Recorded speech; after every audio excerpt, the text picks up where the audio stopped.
नमस्कार. दीपावलीच्या सर्वांना हार्दिक शुभेच्छा. दीपावलीमध्ये बरेच लोक बऱ्याच गोष्टी YouTubeवर ऐकत असतात. विशेषतः मी आज मधुमेह जे रुग्ण आहेत त्यांच्याकरता एक चांगली अशी माहिती मी घेऊन आलेलो आहे.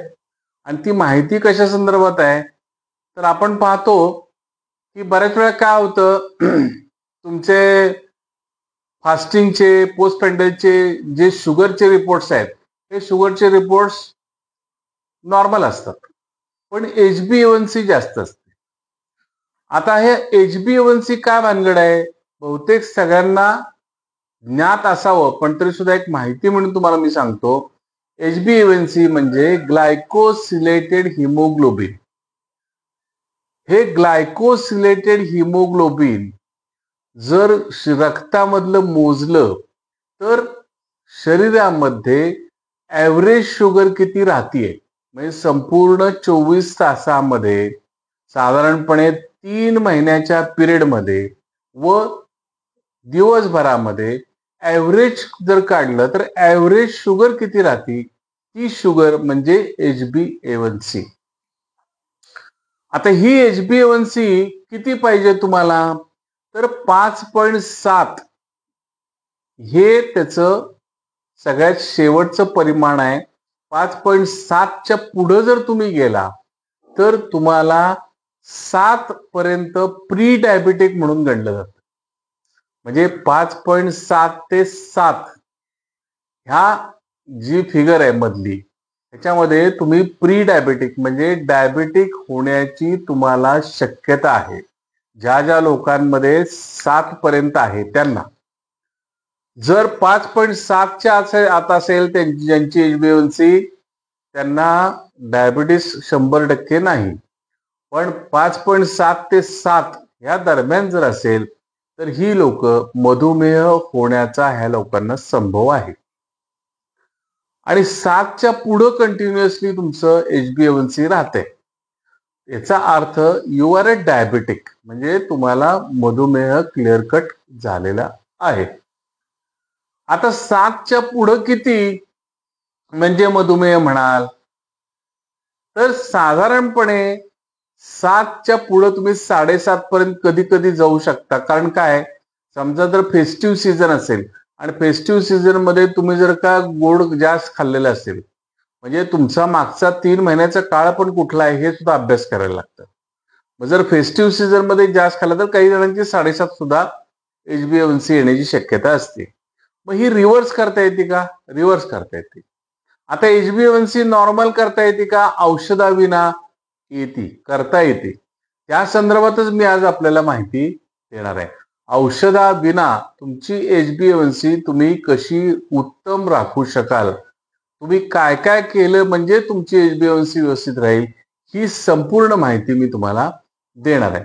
सुरुवातीला आपण काय करायचं त्यातला पहिला मुद्दा आपण बघू. तो मुद्दा असा आहे की तुम्हाला साखर, गूळ, मध ह्या 3 गोष्टी पूर्णतः वर्ज्य करायच्यात. ज्या ज्या लोकांची HbA1c 7 पर्यंत आहे किंवा 5.7च्या पुढे आहे किंवा 7च्याही पुढे आहे अशा सर्व लोकांनी म्हणजे थोडक्यात मला सांगायचंय की 5.7च्या पुढे ज्यांची HbA1c आहे आणि ज्यांना HbA1c नॉर्मल 5.7च्या आत आणायची आहे त्या सर्वांनी साखर, गूळ आणि मध हे बंद करायचं. थोडं खाऊ का? मग मी चहातनं थोडासा गूळ घेऊ का? मग मी थोडासा मधाबरोबर काय पाण्यात कोमट पाण्यात मध टाकून पिऊ का? बिलकुल नाही. कोमट पाण्यात तर मध कधीही आयुष्यात टाकू नका. गरम पाणी आणि मध एकत्र हे सद्य प्राणनाशक आहे. बऱ्याच वेळेला मी बघतो त्या टीव्हीवर सुद्धा ऍडव्हर्टाईज असतात की चहामध्ये तुम्ही मध टाकून घ्या. अशा ऍडव्हर्टाईज मध्ये काही संदेश दिले जातात. शुद्ध मूर्खपणा आहे. गरम वस्तू कुठलीही मधाबरोबर तुम्ही एकत्र करायची नाही. जर का तुम्ही गरम वस्तू असताना खाद्यपदार्थ एखादा गरम असताना मधाबरोबर जर तुम्ही दिला तर ते सद्य प्राणनाशक आहे.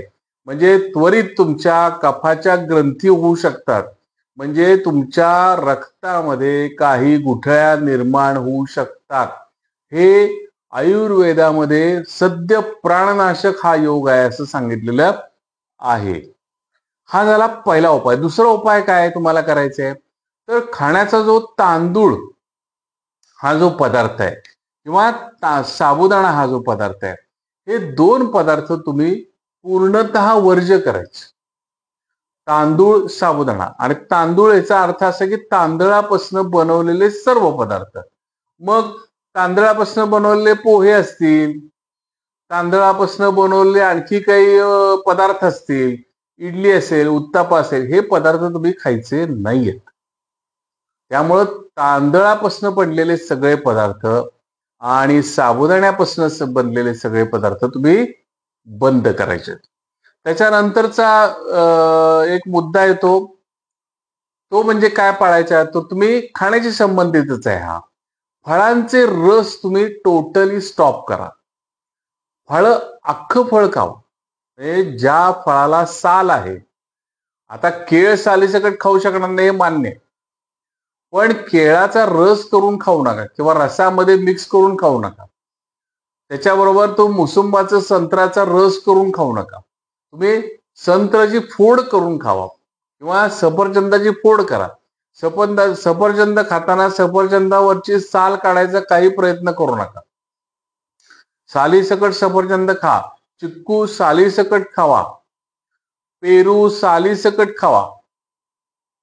ह्या अशा गोष्टी जर तुम्ही खाल्ल्या तर त्याचा उपयोग आहे. तुम्ही जर त्याचा ज्यूस करून घेतला तर ते शुगर वाढवतं. तुमची एचबीएनसी पर्यायानं वाढली जाते.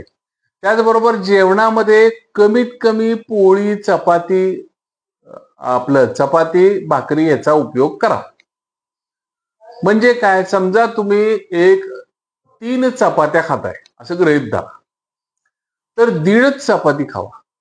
मग तुम्ही म्हणाल माझं पोट कसं भरणार? मग त्याला उपाय काय करायचा तुम्ही, की जेवायला सुरुवात करताना तुम्ही अर्धी वाटी शेंगदाणे फुटाणे खायचे. शेंगदाणे फुटाणे खायचे, चावून चावून खायचे, शांतपणे खायचे आणि मग जेवायला सुरुवात करायची. तुमचं पोट लगेच भरतं. म्हणजे शेंगदाणे फुटाणे सुद्धा इथं का महत्वाचे सांगितलेले आहेत, का खायचे, तर त्याच्यामध्ये जे गुणधर्म आहेत ते गुणधर्म एचबीएवनसी कमी करणारे पण आहेत आणि रक्तामधला मेद सुद्धा कमी करणारे आहेत, वजन कमी करणारे आहेत आणि ती प्रथिन आहेत. म्हणजे थोडक्यात काय, आपण कर्बोदक शरीरातली कमी करायची आणि प्रथिनं वाढवायची. आणि प्रथिनं तुम्ही जेवढी, आता चपाती भाकरी काय आहे, कर्बोदक आहे. कर्बोदक म्हणजे कार्बोहायड्रेट आहे. ते आपण कमी घ्यायचं. त्याच्यानंतर जास्तीत जास्त तुम्ही 2च वेळा जेवा. अगदीच ज्यांना शक्य होत नाही, तेव्हा आम्हाला ते शक्य होणार नाही 2 वेळा खाणं, त्या लोकांनी काय करायचं, सकाळी जर तुम्ही ब्रेकफास्ट करत असाल तर ह्या सकाळच्या ब्रेकफास्टमध्ये तुम्ही नट्स वापरा. म्हणजे बदाम घ्या, काजू घ्या, शेंगदाणा घ्या, फुटाणा घ्या, ह्यानेच नाश्ता करायचा. किंवा दुपारचं तुमचं जेवण आहे, सकाळचं तुमचं जेवण व्यवस्थित केलं तुम्ही असं गृहीत धरा. दुपारचं तुम्हाला खायचं आहे, इच्छा झाली, भूक लागली बाबा समजा, तर तुम्ही काय करायचं, सॅलडच खायचं आणि ताक प्यायचं. म्हणजे सकाळी जर तुम्हाला रेग्युलर जेवणाच्या ऐवजी जर काही खायचं असेल तर तुम्ही काजू, बदाम असं खाऊ शकता, फुटाणे, शेंगदाणे खाऊ शकता. आणि दुपारी जर तुम्हाला जेवणा व्यतिरिक्त काही खायचं असेल तर सॅलड खावा. सॅलडमध्ये ग्रीन सॅलड सगळं घ्या, काकडी सॅलड घ्या, गाजराचं सॅलड करून खावा. बीट शक्यतो टाळा, कारण बीटामध्ये शुगर असते. गाजर सुद्धा शुगरयुक्तच असतं, पण रॉ गाजर तुम्ही खाल्लं तरी हरकत नाही.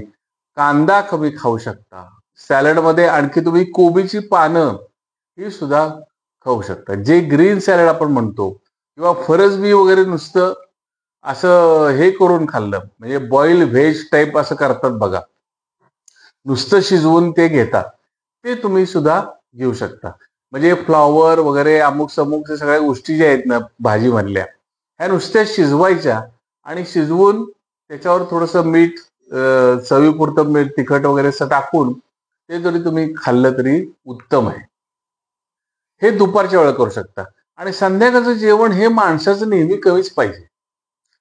ह्याचं कारण असं आहे की सकाळी जेव्हा सूर्य उगवतो त्यावेळेला तुमचा अग्नी हा प्रखर व्हायला लागतो आणि संध्याकाळपर्यंत तुमचा अग्नी हा कमी होतो, तुमचं अग्निबल कमी होतं, पचनशक्ती तुमची कमी होते. त्यामुळे शक्यतो 2 वेळा जेवण जेवा.